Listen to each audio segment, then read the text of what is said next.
Hello everyone. इस video में हम चर्चा करेंगे मुस्लिम लीग और पाकिस्तान के बनने की पूरी कहानी के बारे में। बहुत ही शॉर्ट एंड क्रिस्प वीडियो रहेगा, अप्रोक्स 40-45 मिनट का। शुरुआत करते हैं 1930 में। अब हमें ये तो पता है 1927 में जब साइमन कमीशन आया तो किस तरीके से दिल्ली प्रपोजल रखा गया मुस्लिम लीग के द्वारा और 4 मांगें करी गई थी उसमें। 1930 में मुस्लिम लीग के इलाहाबाद अधिवेशन की अध्यक्षता करते हुए एक उर्दू के कवि हैं इकबाल, जिन्हें हम बहुत ज़्यादा मान लो इंडिया में तो पॉपुलर है। कहा कि उत्तर पश्चिम प्रांत का संगठित मुस्लिम 6 राज्य के रूप में निर्माण ही मुझे मुसलमानों का अंतिम नियति प्रतीत होती है। नियति का मतलब है यहाँ पर भाग। वो कह रहे हैं कि मुसलमानों का भाग यही है कि जो उत्तर पश्चिमी प्रांत का एरिया रहेगा, है ना। अब उत्तर पश्चिमी प्रांत का एरिया कौन सा है, जरा वो मैं आपको दर्शा देता हूँ। वेट वेट, चलिए वो मैप में पहले ही हम लोगों ने देखा था, अभी नहीं है। ठीक है, तो नॉर्थ वेस्टर्न जो प्रोविंसेस का एरिया है वो कह रहा है कि इसी को हम अलग राज्य के रूप में यही मांगेंगे और यही अलग रूप राज्य के रूप में संगठित होगा और यही हमारा पाकिस्तान बनेगा। तो आप ये कह सकते हैं कि सर्वप्रथम मुसलमानों के लिए एक पृथक अलग या देश का विचार इनके स्टेटमेंट से दिख रहा है ना। इसकी अभिव्यक्ति किसने करी है? इकबाल ने करी। अब देखो जो बाल है ना, बालक इसको उल्टा पढ़ लो तो बालक ही सबसे पहले एक अलग मुस्लिम राज्य की मांग कर रहे हैं।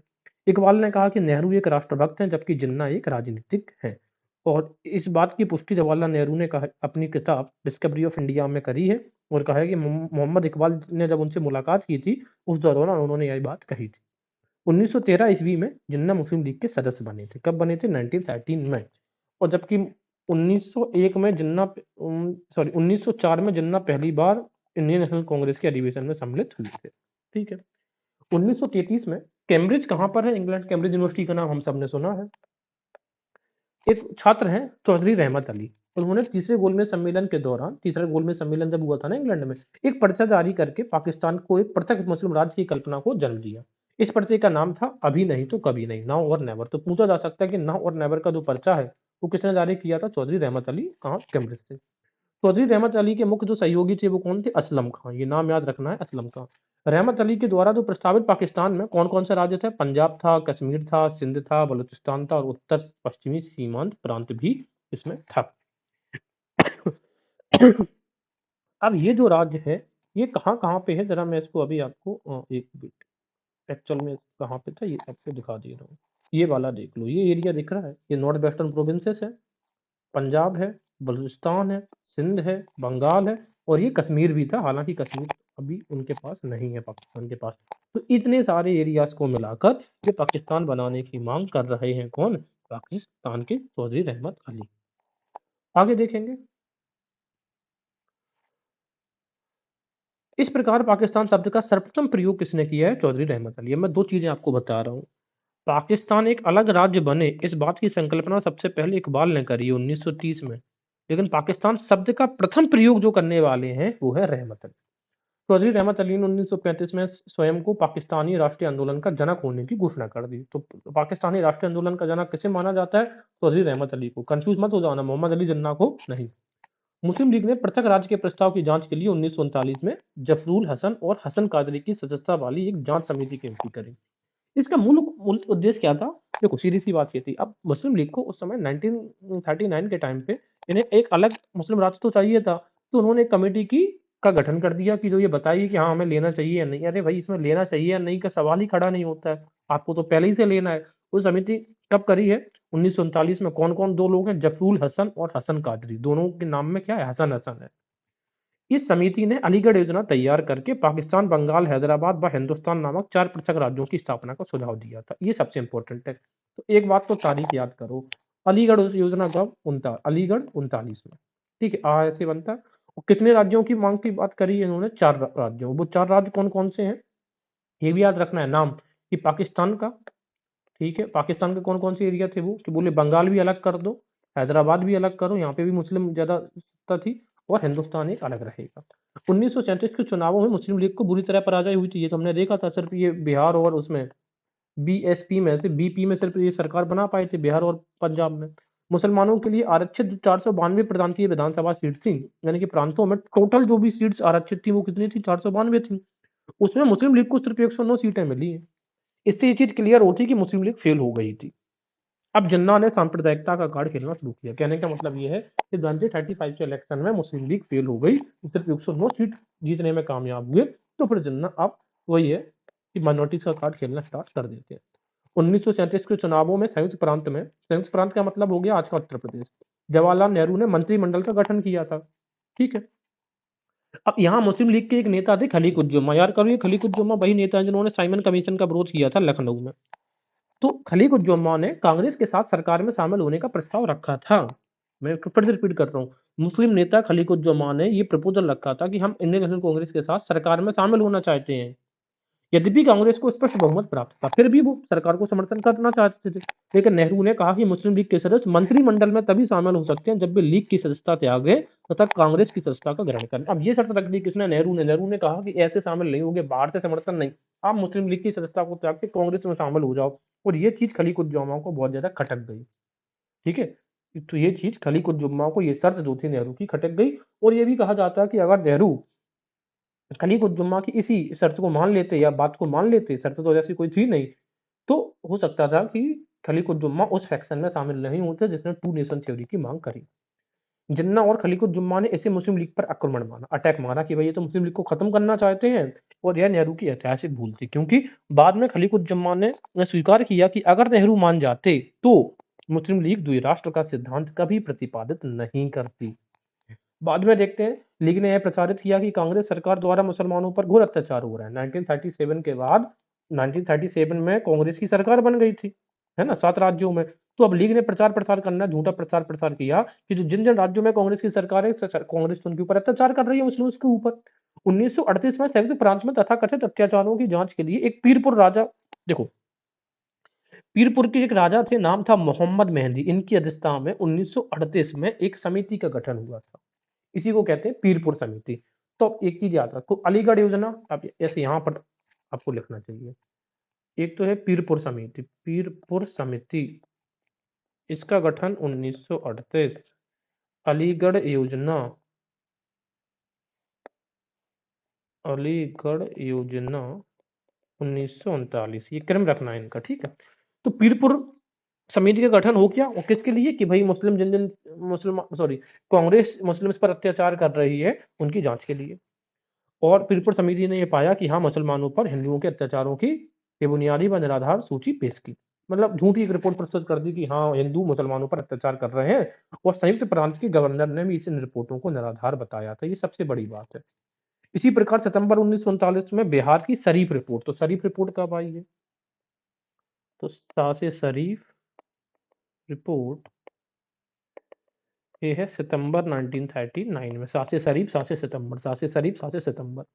अब जब एक रिपोर्ट को इनकी बेबुनियाद झूठा बता दिया गया, तो फिर उन्होंने 1939 की थ्योरी रिपोर्ट, और नवंबर में 1939 में फजल उल हक की मुस्लिम सफरिंग अंडर कांग्रेस रूल, ये वाली भी रिपोर्ट तैयार की गई। झूठी सारी रिपोर्ट थी, और उसमें सब में दर्शाया गया कि हिंदुओं, जो हिंदूज हैं, वो मुस्लिम्स पर अत्याचार कर रहे हैं। 1939 से 40 ईस्वी में देश के विभाजन की 2 और योजनाएं प्रस्तुत की गई थी। कौन कौन सी? 1939 से 40 के, एक का नाम था सर मोहम्मद शाह की कॉन्फेडरेसी ऑफ इंडिया। पहली रिपोर्ट का नाम क्या था? योजना कॉन्फेडरेसी ऑफ इंडिया, और दूसरा नाम ये था सिकंदर हयात की योजना। ठीक है। तो कॉन्फेडरेसी ऑफ इंडिया में, जिसमें संपूर्ण भारत को क्षेत्रीय आधार पर 5 भागों में बांटा जाना था, और इसकी अध्यक्षता कौन कर रहा था? सर मोहम्मद शाह। वहीं पर सिकंदर हयात ने जो योजना, सिकंदर हयात खान की जो योजना थी, इसमें 7 भागों में बांटा जाना था। मैं फिर से रिपीट करता हूँ, कॉन्फेडरेसी ऑफ इंडिया में 5 भागों में बांटा जाना था भारत को, और सिकंदर हयात खान की योजना में 7 से सिकंदर, ये 7 भागों में बांटा जाना। तो कितने भागों में बांटा जाना, ये याद रखना है। इन दोनों योजनाओं के बाद जिन्ना वायसराय दिल्ली से बातें करते हैं, यानी कि उनसे मिलते हैं, बातचीत डिस्कस करते हैं। और अब मुस्लिम लीग की राजनीति का एक नया दौर प्रारंभ होता है इन दोनों योजनाओं के बाद। अब ये लगभग मुस्लिम लीग अब एक फाइनल प्लान पर पहुंच गई है कि अब हमें आने वाले सालों में क्या करना है।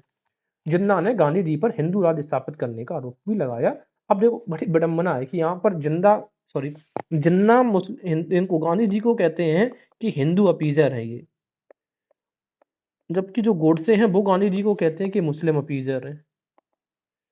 तो आप अब इन दोनों से या तो ये मानो कि दोनों ही गलत हैं या दोनों रेडिकल हैं, इधर आप ये मानो कि गांधी जी की पॉलिसीज में कहीं ना कहीं क्लैरिटी की तो कमी कुछ ना कुछ है। इन दो में से एक तथ्य आपको मानना पड़ेगा। मुस्लिम लीग का लाहौर अधिवेशन होता है 23 मार्च 1940 को। ठीक है, कब? 23 ऑफ मार्च 1940 को। देखो, मैं एक चीज आपको पर्सनल लाइफ का जनरली मैं शेयर नहीं करता हूँ, डिस्कस नहीं करता हूँ चीजें। When I was appeared for KBS PGT interview for history, तो एट दैट टाइम जो जो बोर्ड था उसने मेरे से यही पूछा था कि 1940 में कुछ हुआ था पार्टीशन से रिलेटेड, आपको याद है कुछ? मुझे एग्जैक्ट याद नहीं आ रहा था, but then when they give me some hint, तब मैंने फिर उनको पूरा ये इंसिडेंट बताया। ठीक है, तो मुस्लिम लीग का लाहौर अधिवेशन मार्च, ये 23 मार्च, ये 23 मार्च की भाई तारीख बड़ी इंपॉर्टेंट है। 23 मार्च 1931 को भगत सिंह सुखदेव को फांसी हुई थी, 23 मार्च 1940 को ही मुस्लिम लीग का लाहौर अधिवेशन होता है। तो तारीख याद रखना, 23 मार्च 1940। और इसमें पहली बार मुस्लिम लीग के अधिवेशन में, वैसे तो सब लोग छुटपुट अपनी मांगे कर रहे थे अलग अलग प्रकार की, पृथक मुस्लिम राज्य का निर्माण का प्रस्ताव पारित कर दिया जाता है 23 मार्च 1940 को, क्योंकि 1939 की ये दो योजनाओं के बाद।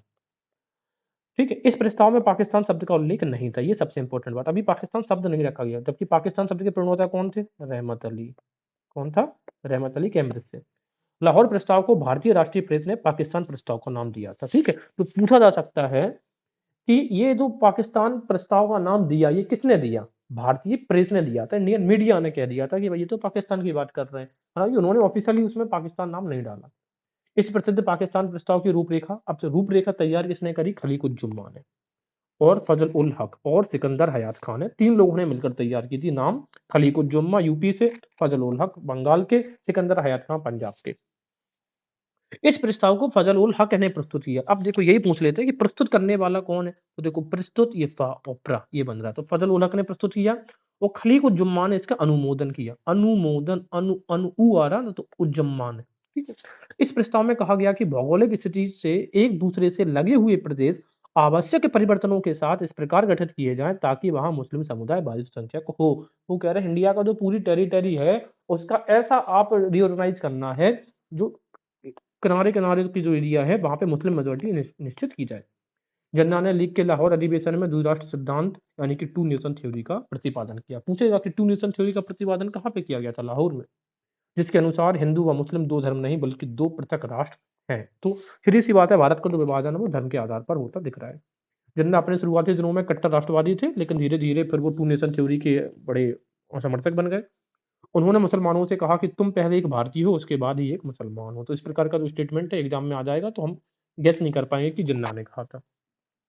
लीग के पाकिस्तान प्रस्ताव का विरोध करने वाले मुस्लिम संगठन कौन कौन है, देखते हैं। अप्रैल 1940 में सिंध के खान बहादुर अल्लाह बख्श की अध्यक्षता में दिल्ली में स्वतंत्र मुस्लिम सम्मेलन हुआ। ये इंपॉर्टेंट है। तो स्वतंत्र मुस्लिम सम्मेलन, इनके नाम से ही दिख रहा है कि स्वतंत्र रहना चाहते हैं, पाकिस्तान में नहीं जाना चाहते हैं। किसकी अध्यक्षता में? खान बहादुर अल्लाह बख्श। तो अल्लाह तो भाई इसके अपोजिट में थे, देखो स्वयं अल्लाह अपोजिट में है, जिसमें पाकिस्तान की मांग की आलोचना करी गई। इसके अलावा कौन विरोध कर रहे थे? जमायत उल उलेमा ए हिंद। उलेमा ए हिंद, हिंद में नाम है तो हिंद की बात करेंगे। और दूसरा मजलिस ए एहरार ए हिंद, तो हिंद हिंद वाले ये समर्थन कर रहे थे भारत का। ठीक है, पाकिस्तान की समर्थन नहीं किया। और खुदाई खिदमतगार जो लाल कुर्सी था ना अब्दुल गफ्फर खान की, उन्होंने भी पाकिस्तान की मांग का विरोध किया। तो पाकिस्तान की मांग का विरोध करने वाले एक तो स्वयं अल्लाह बख्श का स्वतंत्र मुस्लिम सम्मेलन, दूसरा जमायत उल उलेमा ए हिंद, हिंद दोनों में आ रहा, और तीसरा खुदाई खिदमतगार। तो चार, एक दो तीन चार पांच, जो वन टू थ्री फोर, चार लोग यानी कि चार संगठन मुस्लिम का ये नए पाकिस्तान का विरोध कर रहे हैं। मुस्लिम लीग का कराची अधिवेशन क्या है जरा देखते हैं। 1900, अब तो देखो 1923 मार्च 1940 का कौन सा अधिवेशन हुआ था इनका? मुस्लिम लीग का लाहौर अधिवेशन। अब हो रहा है 43 में कराची। इसी कराची अधिवेशन की अध्यक्षता कौन कर रहे हैं? जिन्ना। इसमें नारा दिया बांटो और छोड़ो, डिवाइड एंड क्विट का नारा दिया। ठीक है, अब याद कैसे करेंगे? 43 में और 23 मार्च 1943 को पाकिस्तान दिवस मनाया गया। तो 23 मार्च पाकिस्तान के लिए बहुत इंपॉर्टेंट तारीख बन जाती है। पाकिस्तान दिवस कब मनाया गया? 1943, और तभी बांटो और छोड़ो का नारा दिया। ठीक है ना, तो कराची, रांची, बांटो और छोड़ो याद कैसे रखेगा कि कराची में दिया, या तारीख काम याद रख लें। देखो डिवाइड, तो 4 और 3 है ना, 4 और 3 आपस में बटे हैं, यानी कि जस्ट एक के बाद एक आता है, 4 3। कराची अधिवेशन 1943 में एम एच गजदर ने कहा कि हिंदुओं को जर्मनी के अयूरियों की तरह खत्म करना होगा। अब ये मेंटेलिटी समझो उस समय मुस्लिम लीग की। और ये कथन किसका है? M H गजदर। गजदर ने कहा होगा कि गधे से हम खत्म कर देंगे हिंदुओं को। इस अधिवेशन में जिन्ना ने अब्दुल गफ्फर खान को क्या कहा था? कि जंगी पठानों को नामर्द बनाने एवं हिंदू प्रभाव फैलाने का इंचार्ज कहा कि वो, इन्होंने जो जंगी पठान थे उस एरिया के, यानी कि नॉर्थ वेस्टर्न फ्रंटियर प्रोविंसेस से जंगी पठान उस एरिया में जो लोग रहते थे, यानी कि वहाँ का जो समुदाय है वो जनरली पठानों का था। और पठान अपने जंगबाजी के लिए, युद्ध कौशल के लिए जाने जाते हैं, तो उनको ये कहते हैं कि जंगी पठानों को नामर्द बनाया और हिंदू प्रभाव यहाँ पर उन्होंने फैलाया। जिसने खान अब्दुल गफ्फार खान ने, ऐसा ब्लेम कर रहे हैं कौन? मोहम्मद अली जिन्ना। राजेंद्र प्रसाद का कथन है कि पाकिस्तान का वास्तविक जन्मदाता इकबाल या जिन्ना नहीं वरन मिंटो है। मॉरली मिंटो रिफॉर्म्स को क्यों कहा? 1909 का जो सेपरेट इलेक्टोरेट स्टार्ट हुआ था, सेपरेट इलेक्टोरेट्स का मतलब है पृथक निर्वाचन, ये एक बात कही थी राजेंद्र प्रसाद ने कि जो 1909 में पृथक निर्वाचन की नींव डाली, उसी से ये टू नेशन थ्योरी का उद्भव होता है। तो पाकिस्तान का वास्तविक जो जन्मदाता है वो इकबाल या जिन्ना नहीं वरन मिंटो है। ये कथन किसका? राजेंद्र प्रसाद, खुद राजाओं के इंद्र कह रहे हैं।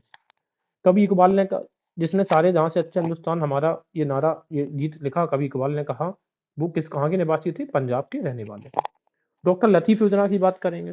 डॉक्टर लतीफ ने भारत को सांस्कृतिक इकाइयों में बांटने, अब ये क्वेश्चन पूछेगा कि डॉक्टर लतीफ योजना में भारत को सांस्कृतिक इकाइयों में बांटना जाना था कि राजनीतिक इकाइयों में? द आंसर होगा सांस्कृतिक इकाइयों में। ये फोकस करने की चीज है।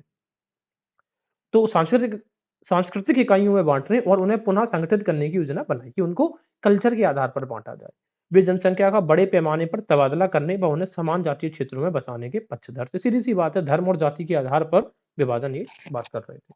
क्रिप्स मिशन ने 1942 में पृथक पाकिस्तान की मांग को आंशिक मान्यता दी। अब ये सबसे इंपॉर्टेंट है। देखो, जितने भी आयोग, जितने भी कमिटीज ब्रिटिश ने बनाई, किसी ने भी मान्यता नहीं दी थी पाकिस्तान को, कि अंत में लॉर्ड माउंटबेटन ने थक हार कर ये प्लान माना था। लेकिन क्रिप्स मिशन ने आंशिक रूप से, आप कैसे याद रखेंगे आंशिक, ये बताओ। पापड़ आप सेकते हैं तो पापड़ बहुत क्रिप्सी होते कि नहीं होते?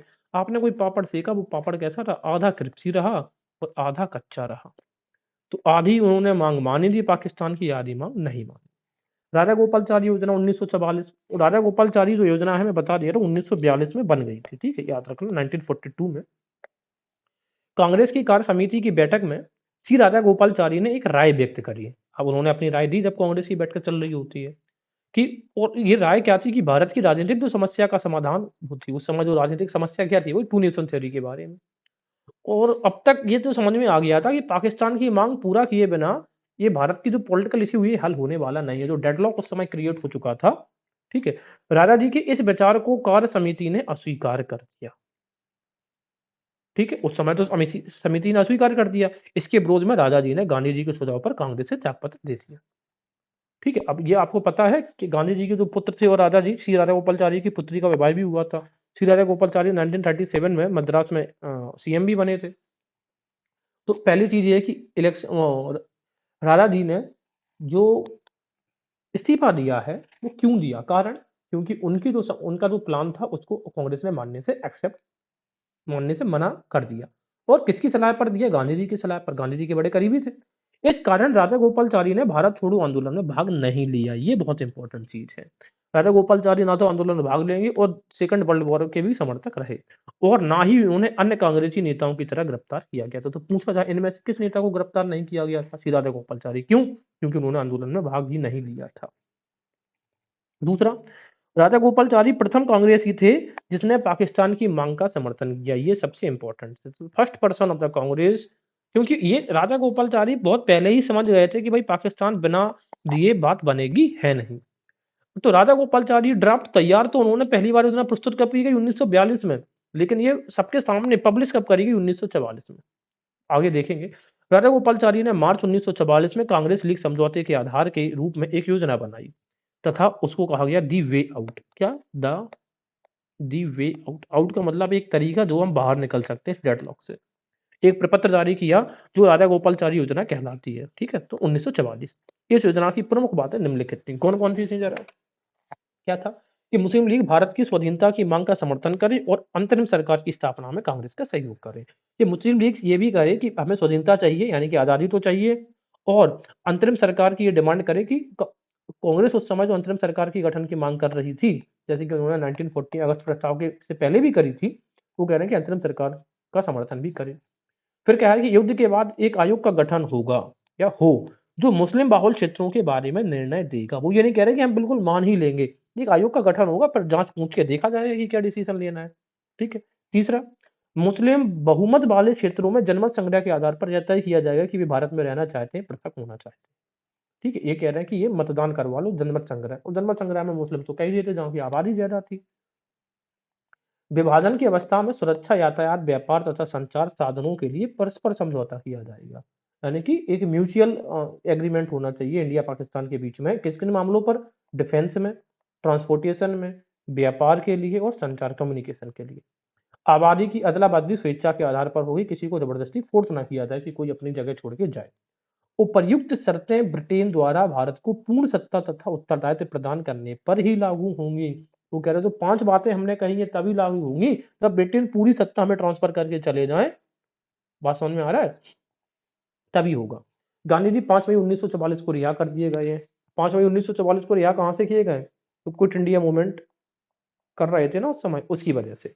गांधी जी ने राधा गोपालाचारी की इस योजना के आधार पर जिन्ना से 18 दिनों तक 9 सितंबर से लेकर 27 सितंबर तक बातचीत की, और पत्रों के माध्यम से। तो ये जो तारीख है, जो डेट है, क्रोनोलॉजी है, हालांकि क्रोनोलॉजी हम एक अलग वीडियो में भी कवर करेंगे। तो गांधी जी की जिन्ना से बातचीत कब से स्टार्ट हुई? 9 सितंबर से। किंतु जिन्ना ने इसे अंगहीन, कीड़े लगे हुए तथा दीमक खाए हुए पाकिस्तान कहकर अस्वीकार कर दिया। ठीक है, यानी कि जो पाकिस्तान का प्रपोजल गांधी जी ने दिया होगा जिन्ना को, जिन्ना कह रहे हैं कि वो कैसा अंगहीन, इसका कोई अंग ही नहीं है, कीड़े लगे हुए हैं और दीमक खाए हुआ पाकिस्तान आप हमें देना चाह रहे हैं, बिल्कुल नहीं लेंगे। जिन्ना चाहते थे कि कांग्रेस द्विराष्ट्र सिद्धांत को स्वीकार करे। जिन्ना यही भी चाहते थे कि उत्तरी पूर्वी व उत्तरी पश्चिमी क्षेत्रों में केवल मुसलमानों को ही मत देने का अधिकार दिया जाए, जबकि गांधी जी चाह रहे थे सबको दिया जाए, ना कि पूरी जनसंख्या को। ये बहुत इंपॉर्टेंट है। यही भी चाहते थे कि उत्तरी पूर्वी, नॉर्थ वेस्टर्न प्रोवेंटल जो प्रोविंसेस थे वहां पे चाह रहे थे कि सिर्फ मुस्लिम्स को अधिकार दिया जाए, ना कि ना कि पूरी जनसंख्या। आई होप आपको ये चीज समझ में आई होगी। तो ये जो डेडलॉक है गांधी जन्ना की जो बातचीत हो रही है 9 सितंबर को, यहाँ पे क्रिएट होता है। अब लियाकत देसाई फॉर्मूला, एक और फॉर्मूला आता कि कैसे भी करके ये इस चीज से बाहर निकला जाए। अप्रैल 1945 में, तो तारीख याद रख लो। कौन से देसाई है? भूला भाई देसाई। गांधी के निर्देश पर इन्होंने ये फॉर्मूला तैयार किया। जो भूला भाई देसाई थे वो केंद्रीय विधानमंडल में कांग्रेस के नेता हुआ करते थे, केंद्रीय विधानमंडल आज के लोकसभा के टाइप का। और लियाकत अली जो थे, लियाकत अली खान, वो मुस्लिम लीग के उपनेता थे। इन दोनों ने मिलकर केंद्र में अंतरिम सरकार बनाने का प्रस्ताव तैयार किया कि दोनों लोग मिलकर केंद्र में एक अंतरिम सरकार कैसे बनाएंगे। इसमें प्रावधान यह था कि अंतरिम सरकार में कांग्रेस और मुस्लिम लीग दोनों का केंद्रीय विधानमंडल में अपने समान सदस्यों को मनोनीत करेंगे, यानी बराबर सदस्य होंगे। अगर 10 कांग्रेस के तो 10 मुस्लिम लीग। दूसरा, सदस्यों में 20% स्थान अल्पसंख्यकों के लिए सुरक्षित रहेंगे, लेकिन इस फॉर्मूले का कोई नतीजा नहीं निकला। दूसरा क्या था? इतने परसेंट स्थान अल्पसंख्यकों के लिए रहेंगे, तो याद रखना है 20% ओनली। लियाकत में कितने? 20% की बात कही गई थी। अब पाकिस्तान का निर्माण का अंतिम चरण क्या है? 1945 में केंद्रीय विधानमंडल और 1946 में प्रांतीय विधानमंडलों के चुनावों में मुस्लिम लीग को मुसलमानों के लिए आरक्षित स्थानों में भारी बहुमत मिला। देखो, हमें ये पता है, ये जो 1945 और 1946 का इलेक्शन हुआ था, ये 1919 एक्ट के अनुसार इलेक्शन हुए थे ये वाले, ठीक है, ना कि 1935 एक्ट के अनुसार। तो इसका जो केंद्र में हुआ वो पहले हुए तो 45 में, और 46 में हुए प्रांतों में। तो इनमें जब भी इलेक्शन का रिजल्ट जो आएगा, ठीक है, इसमें जो आरक्षित क्षेत्र थे वहां पे मुस्लिम लीग, यानी कि जो मुस्लिम बाहुल इलाके थे वहां पे मुस्लिम लीग को अच्छी खासी मेजोरिटी मिली। और ये क्लियर इंडिकेशन था मुस्लिम्स के, एक तरीके से ये जनमत ही हो गया था कि वो अलग पाकिस्तान चाह रहा है। हालांकि 1937 का जो इलेक्शन हुआ था, तब मुस्लिम लीग को इन्हीं क्षेत्रों में, यानी कि मुस्लिम बाहुल इलाकों में, इस तरीके की बहुमत नहीं मिला था। कैबिनेट मिशन 1946 ने पाकिस्तान की मांग को अव्यवहारिक बताकर अस्वीकार कर दिया। मैंने बताया है किसी ने इनकी मांग को स्वीकार नहीं किया, बस क्रिप्स मिशन ने आंशिक रूप से इसको स्वीकार किया। इस पर मुस्लिम लीग ने, अब ये अभी आगे हम देखेंगे, जब कैबिनेट मिशन ने इनकी मांग को अस्वीकार कर दिया और 12 अगस्त 1946 को कैबिनेट मिशन ने इंटरम सरकार बनाने का न्योता, यानी कि निमंत्रण दिया नेहरू को, और नेहरू ने 12 अगस्त को सरकार बनाते थे, सॉरी 12 अगस्त को उन्होंने जब सरकार बनाने का न्योता दिया गया, तो इसी का विरोध करते हुए 16 अगस्त 1946 में प्रत्यक्ष कार्यवाही दिवस या सीधी कार्यवाही दिवस या डायरेक्ट एक्शन डे मुस्लिम लीग ने मनाया। और यहाँ पर नरसंहार किया इन्होंने हिंदुओं का। जिन जिन एरिया से मुस्लिम्स की बहुलता थी वहां पे हिंदुओं को बेरहमी से मारा गया, बड़ा कत्लेआम था। इस दिन कलकत्ता और सिलट में गंभीर सांप्रदायिक दंगे हुए। ये सिर्फ एक शब्द में खत्म नहीं हो जाते हैं, बहुत लोगों को मारा गया। लीग अंतरिम सरकार में आरंभ में तो शामिल नहीं हुई, लेकिन बाद में लीग नेहरू के अंतरिम सरकार में शामिल हो जाती। स्टार्टिंग में नहीं हुई थी, बाद में हो गई।